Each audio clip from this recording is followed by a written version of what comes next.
ኢንሻአላህ የህይወታችን መረነት አንድን እቅድ ስናወጣ በአላህ ፍቃድ ካልሆነ አይፈጸም። ስናወራ ቀጠሮ ስንዝ ኢንሻአላህ አላህ ከፈለገ እሱ ከሻው ከወሰነ ይፈጸማል። ሚቲንግን ስዘጋ ነገ ኢንሻአላህ የሆነ ነገር አረጋለሁ ስትል ነገ ኢንሻአላህ። እኛ አይደለንም የእጁጅ ወማእጁጅ ተዘግቶባቸዋል።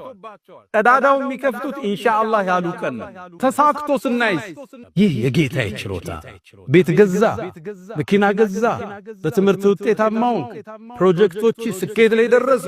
هذا من فضل ربي በችሮታዬ انما اوتيته على علم عندي። ይሄ የነቃሩን መንገድ ሙእሚን ነብዩ አለይሂ ሰላቱ ወሰለም መካን ከፍተው ጦር ይዘው ሲገቡ አሸነፉ። መንገዱ ተከፈተላቸው። ራዊል ሐዲስ ምን ይላል?